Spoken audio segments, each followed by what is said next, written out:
à toi et merci d'être dans cette toute nouvelle vidéo consacrée au tarot de Marseille.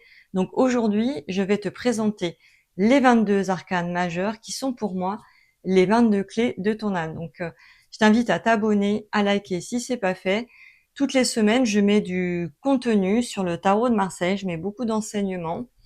J'ai même aussi créé pour toi une formation en ligne spéciale initiation au tarot de Marseille. Donc je me présente, je m'appelle Maud, je suis médium et prof de tarot. Donc reste si tu es intéressé par ce jeu fabuleux, mythique que tout le monde connaît, le tarot de Marseille. Donc ici, c'est une édition de l'ancien tarot. T'en as plusieurs. Donc si tu es nouveau que tu connais pas, dans le tarot, tu vas trouver 78 arcanes, dont 22 majeurs et 56 10 mineurs. Donc ici, on va vraiment étudier les 22 arcanes majeurs que tu vois ici, que j'ai mis dans l'ordre pour toi, car on va aller voir, si tu veux, ce cheminement spirituel qu'incarne chaque personnage. Donc imagine que le battleur, et à la fin, on a le monde, soit le même personnage. En fait, c'est toi qui parcours dans ta vie chaque arcane une à une. Alors, c'est pas aussi facile que ça, c'est-à-dire que tu vas pas y aller 1, 2, 3 comme ça, mais moi, je vais t'expliquer dans l'ordre des choses les épreuves peut-être que tu as, sur lesquelles tu passes. Si tu te tires les cartes et que, par exemple, tu as plusieurs fois l'impératrice, eh bien, elle veut te dire quelque chose.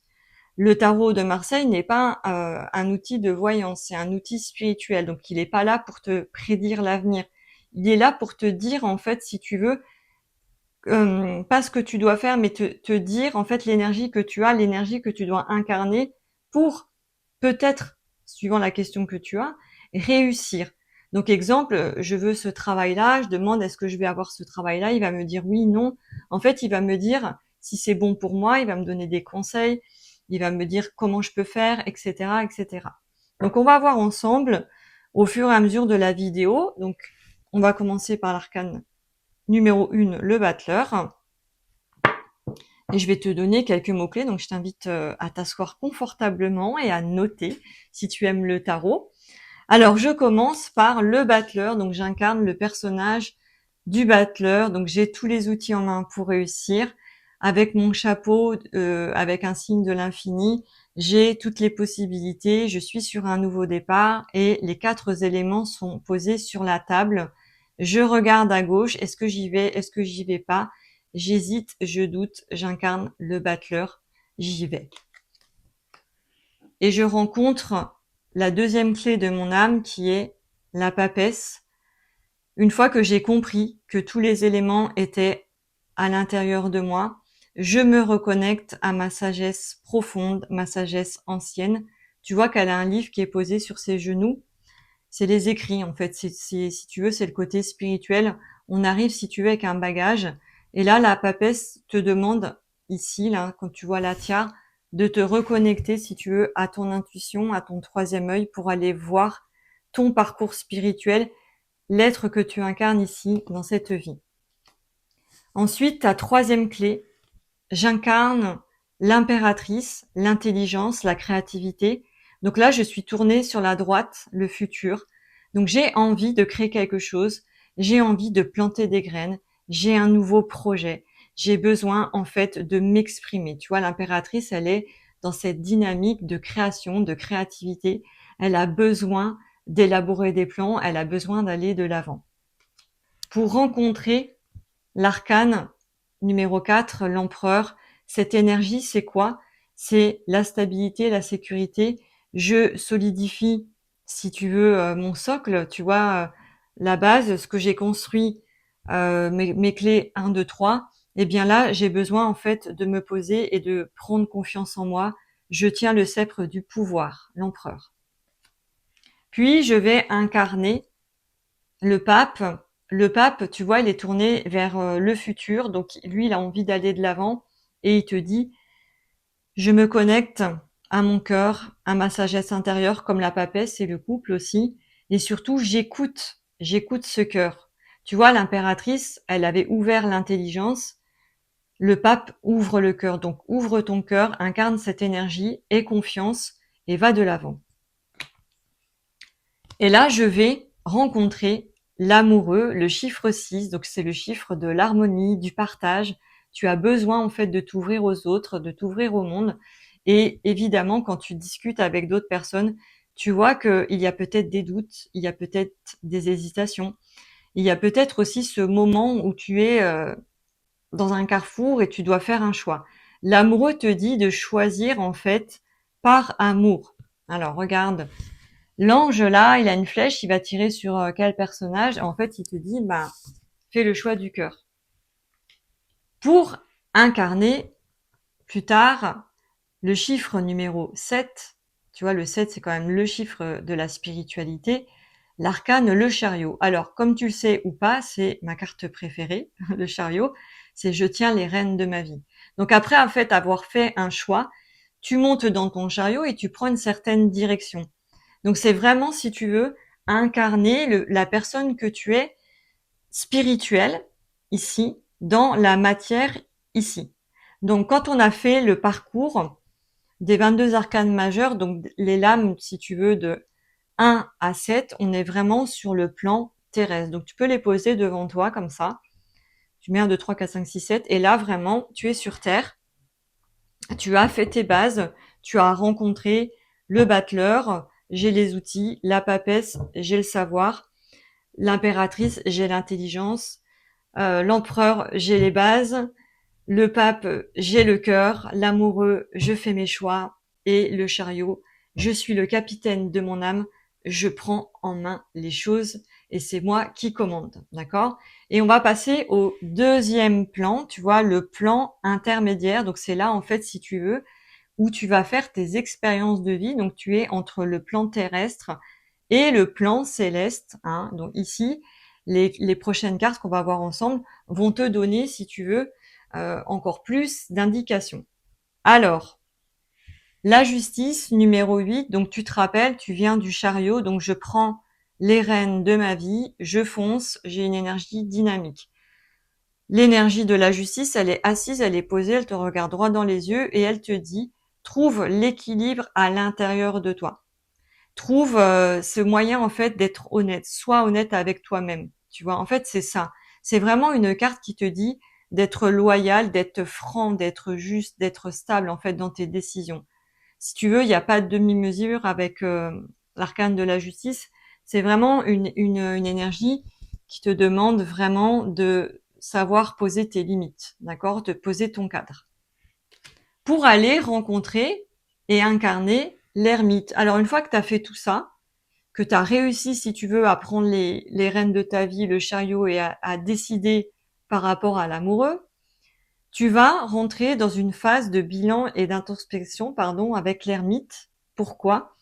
Parce qu'en numérologie, déjà, le chiffre 9 propose le bilan, l'état des choses et aussi la fin d'un cycle, tu vois. Donc tu vois que l'ermite, il est plutôt recroquevillé. Il a aussi, comme la papesse, cette sagesse, cette connaissance à l'intérieur de lui. Il a une espèce de lanterne qui l'éclaire. Donc à un moment donné, quand tu incarnes cette clé de ton âme, c'est pour vraiment te reconnecter à toi-même.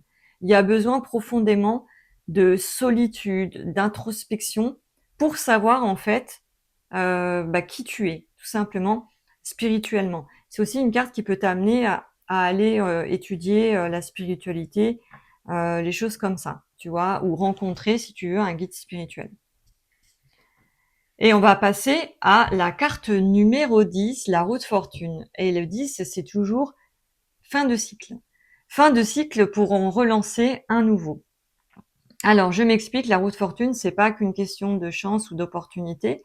C'est une question où là, on te dit, fais tourner la roue. Donc, simplement, si tu as une carte comme ça dans un jeu, je vais te dire, OK, c'est la destinée, il y a la roue qui va tourner. Mais si toi-même, tu fais pas tourner la roue, il va rien se passer. Donc, vraiment, la roue de fortune t'invite à sortir de ce premier cycle spirituel que tu viens de faire pour aller sur quelque chose de nouveau. Pour incarner la carte numéro 11, donc maître nombre spirituel, la force. Et tu vois que la force, elle a aussi le regard sur la droite, donc sur l'avenir, qu'elle a aussi le chapeau avec le 8 de l'infini que tu vas retrouver chez le battleur, tu vois. Donc tu te rappelles bien que chaque personnage, c'est toi, sous une forme différente, avec une énergie différente, et que chaque arcane est une clé, un conseil pour te faire évoluer spirituellement.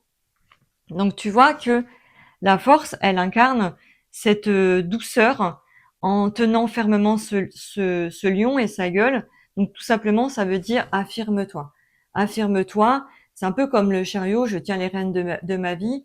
Ici, on est plus dans l'affirmation de soi et de briller et de se montrer au monde, tu vois. Et de repartir, évidemment, sur un nouveau cycle. Pour arriver à l'état du pendu. Donc, la force, qu'est-ce qu'elle a fait? Elle a pris en main sa destinée, donc elle a fait tourner la roue, elle a montré au monde qui elle était, tu vois, donc tu as incarné cette énergie-là. Et là, le pendu, complètement différent, on se retrouve avec un personnage qui est suspendu, tu le vois, il n'y a pas, il y a qu'un pied qui est suspendu, les mains, elles sont derrière le dos, tu sais pas si elles sont attachées. Et en fait, si tu regardes bien la carte, on a l'impression, si tu la regardes de loin comme ça, qu'il y a une notion d'accouchement. Pourquoi je dis ça? C'est comme si tu t'es mis en pause pour pouvoir accoucher de toi-même, tu vois, de quelque chose. Donc le pendu te demande en fait encore d'évoluer spirituellement et d'aller voir en fait les choses d'une autre manière, c'est-à-dire de prendre de la hauteur sur les situations, sur toi-même, pour aller incarner l'arcane sans nom. Alors l'arcane sans nom, il n'y a pas de nom comme tu le vois, c'est le chiffre 13. Tu vois une espèce de squelette avec une faux qui coupe des têtes, tout ça. En fait, tu vois qu'il sort de quelque chose d'assez noir, d'assez dark, et que cet arcane-là te montre une grande transformation positive. Si tu vois, tu veux renaître de toi-même, si tu veux changer de peau, si tu veux évoluer spirituellement, l'arcane sans nom te dit de balayer tes anciennes croyances et d'aller de l'avant et de faire peau neuve pour aller incarner l'arcane numéro 14, Tempérance. Tempérance, qui est la carte de la guérison. C'est l'ange terrestre, tu vois. Donc, toi, t'as bien cheminé, t'as parcouru déjà 13 cartes, tu vois, t'as bien travaillé sur toi, t'as ouvert des portes, t'as ouvert des clés de ton âme, t'as appris des choses, tu as fait des expériences de vie. Et là, ici, avec l'arcane Tempérance, on te demande de te reposer, de communiquer de manière plus fluide, tu vois, parce qu'elle transvase de l'eau, et d'être vraiment dans une espèce de douceur, dans une espèce d'harmonie, de te reconnecter à toi-même, de te reconnecter à la nature, de vraiment d'être en parfaite harmonie avec l'être que tu es. Deux salles, deux ambiances, on va arriver sur l'arcane numéro 15, le diable. Alors je cache parce qu'il y a il y a des choses qu'on n'a pas le droit de montrer sur YouTube. Tu devines bien lesquelles. Alors, le 15, si tu veux, une fois que tu as guéri, que tu as transformé, que tu as été blessé, le, le diable te dit de reprendre ton pouvoir, en fait. Si tu veux, il est sur une estrade, ici, et il te demande justement de reprendre ton pouvoir dans le sens reprend du charisme, reprend les rênes aussi du chariot. Tu vois il tient une espèce de baguette, mais en fait, il rigole, il se fout de toi. En fait, si tu veux, plus tu avances dans le jeu, plus tu vas te rendre compte que les personnages sont quelque part comiques parce que lui, en particulier, le diable, il tire la langue et il louche, en fait, pour te dire, ah, regarde, j'incarne le diable. Est-ce que tu as peur de toi-même? Est-ce que tu as fait face à tes démons intérieurs? Tu vois, c'est ça qui te dit le diable. Va voir la noirceur à l'intérieur de toi. Qu'est-ce qui reste qui fait que tu as encore des chaînes? Tu vois, ce que lui tient des liens. Tu as des chaînes, tu as des attaches avec les autres personnes ou avec des croyances. Et là, tu vas incarner la maison Dieu. Et là, tu vas péter toutes tes croyances. Ici, c'est une carte qui est très forte, si tu veux, au niveau spirituel, parce que là, il y a un énorme lâcher-prise qui se fait. Donc, tu imagines, tu viens de cette énergie, le diable, où on te disait, bah regarde la partie sombre à l'intérieur de toi, même si tu as du charisme, même si tu reprends ton pouvoir et que tu vois que tu profites pleinement de la vie, avec le diable, parce que vraiment, c'est profiter de la vie avec cette carte-là. Ici, on te dit, libère-toi. Libère-toi de toute croyance limitante. Fais tout péter, en fait, à l'intérieur de toi. Allège-toi de toute cette noirceur, de toutes ces vieilles croyances, de toutes ces vieilles blessures, de tous ces trucs-là que tu vois, que tu incarnes, si tu veux, quand tu arrives sur Terre, cette dualité intérieure, par exemple, tu vois. Donc, la Maison Dieu, en fait, c'est plutôt, pour moi, une carte festive. Elle fête le fait, tu comprends? Attends, je reprends. Elle fête le fait que toi, tu t'es libéré de toutes tes croyances limitantes. Et tu vois, il y a deux personnages qui font des espèces de, tu vois, de cabrioles, un mot qu'on n'utilise plus jamais là en France, cabriole. Donc pour les jeunes, cabriole, c'est des espèces de trucs comme ça, hein, voilà. Donc tu fais des espèces, voilà, de galipettes, de pirouettes. En fait, c'est une carte drôle si tu regardes bien, tu vois. Mais c'est une carte qui te dit, en fait, l'événement imprévu, c'est que quand tu as lâché prise avec le pendu et que tu t'es transformé, que tu as guéri, il y a aussi des choses, en fait. Il y a des choses qui viennent à toi, il y a des imprévus. Et ça s'appelle le mouvement de la vie. La vie est faite d'imprévus et tu n'es pas dans le contrôle avec la Maison Dieu. Donc une fois que tu as libéré toutes ces choses, que tu as fait aussi de la libération émotionnelle, tu vas venir incarner la carte de l'étoile. Alors tu vois que c'est pas du tout le même genre d'énergie. Donc la carte de l'étoile, bah, tu vois un personnage agenouillé qui verse de l'eau dans un ruisseau avec des étoiles. Et en fait, elle est dans une douceur extrême. Elle te dit, connecte-toi aux étoiles. Les étoiles, c'est une question d'orientation. Donc regarde les étoiles. Dans quelle direction je vais aujourd'hui? Je me suis dévêtie, j'ai besoin de rien, j'ai juste besoin d'être moi-même. Tu vois, c'est vraiment ce que la carte de l'étoile te dit. Et elle te dit aussi d'être dans la douceur et dans la bienveillance. Elle ressemble un petit peu à l'arcane de la tempérance, si tu veux. Tu passes à un autre niveau quand tu as passé, si tu veux, le diable. Donc, on avait vu, tu sais, le plan terrestre de 1 à 7. Et après, de 8 à 14, on était dans le plan intermédiaire où tu finis avec la carte guérison, tempérance. Et tu arrives au plan céleste. Et là, tu vas voir, comme on a déjà vu avec le diable, la maison de Dieu et l'étoile, que là, on est plus sur des archétypes, si tu veux. On est dans le céleste, tu vois, le diable, tu sais qu'il n'existe pas. Ensuite, t'as une maison Dieu qui explose, ça n'existe pas. Tu as les étoiles, donc ce sont des astres. Donc tu dois incarner cette énergie de douceur, de bienveillance, de guide. C'est réellement dans ta vie terrestre, tu touches pas les étoiles. C'est comme si ça n'existait pas. Mais si j'ai envie de te dire, quand tu es dans le plan céleste, tu peux imaginer que tout existe et que tout danse autour de toi. Et tu arrives, après la douceur de l'étoile, tu arrives à la lune, la carte numéro 18. La lune, elle te dit quoi? Déjà, il y a une espèce de visage, mais ça, faudrait que je t'explique. Il y a tout plein de symboliques dans cette carte-là, parce il y a des gouttes qui sont pas dans le bon sens. Il y a des loups ou des chiens, ça dépend ce que tu veux voir. Il y a une écrevisse, il y a de l'eau et il y a des bâtiments. Le passé, la famille, les racines, il y a encore des choses sombres en fait. Si tu veux, quand tu as la carte de la lune, il y a des choses qui sont pas claires. On dit souvent, les choses se préparent en secret. Il y a encore des secrets. Il y a encore, si tu veux, des zones d'ombre à l'intérieur de toi. Donc quand tu ouvres cette porte-là, cet arcane de la lune, c'est qu'en fait, il y a encore des choses, si tu veux, spirituellement que tu as besoin, tu vois, de sortir, de travailler, de laisser de côté, parce que vraiment la lune c'est aussi le passé. Donc on te dit aussi bon, t'es dans le passé pour aller sur quelque chose, comment dire, de complètement rayonnant, le soleil. Et le soleil c'est quoi? Arcane numéro 19.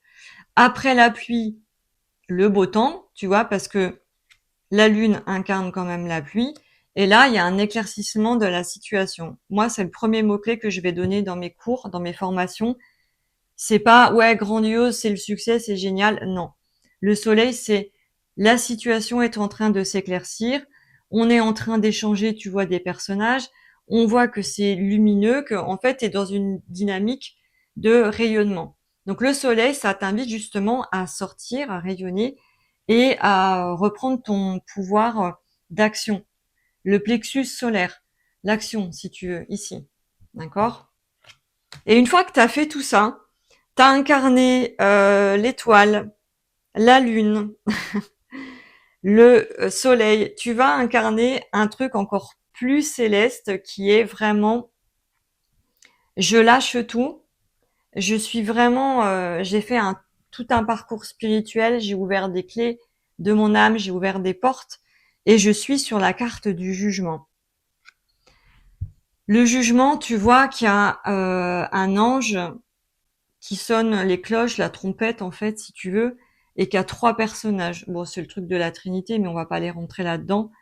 Et que en fait, tu vois, le personnage, celui-là regarde au ciel et celui-là regarde celui-là. En fait, ce que je suis en train de te dire, c'est que c'est la renaissance, c'est la fin de la nuit noire de l'âme, c'est qu'on a fait un grand parcours spirituel et quand on arrive à la carte du jugement, tu peux même avoir des visions ou des événements spirituels hyper importants autour de toi.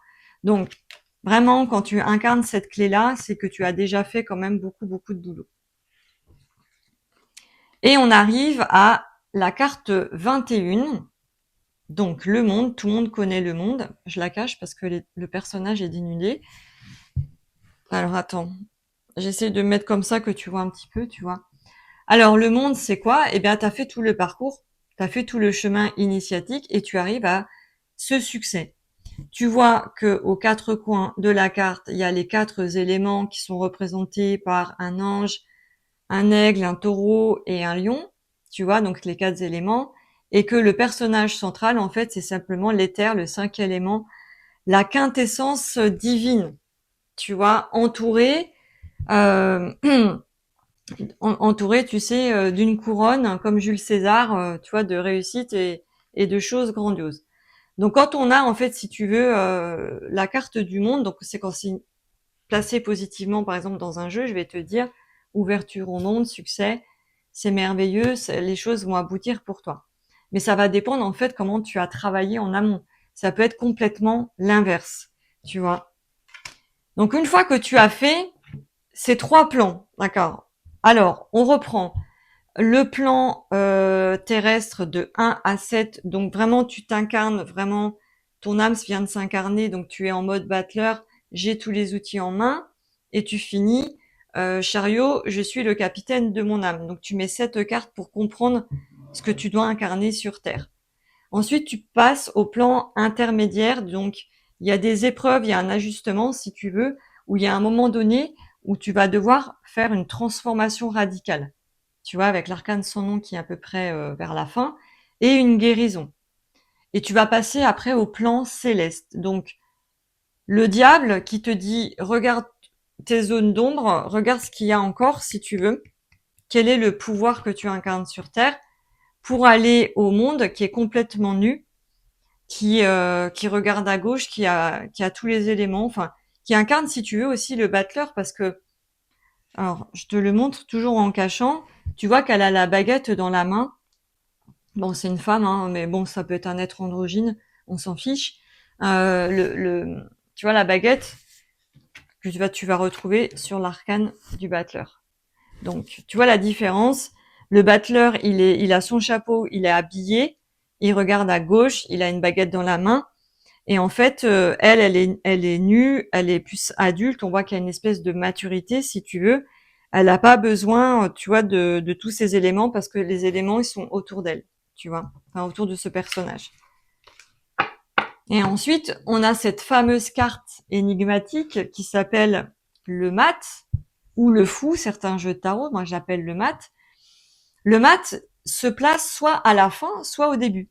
Le mat, si tu veux, c'est l'alchimiste. Et tu peux comprendre que le mat incarne la vie éternelle, tout simplement. Il incarne tes vies passées, tes vies antérieures. Il incarne ce que tu veux.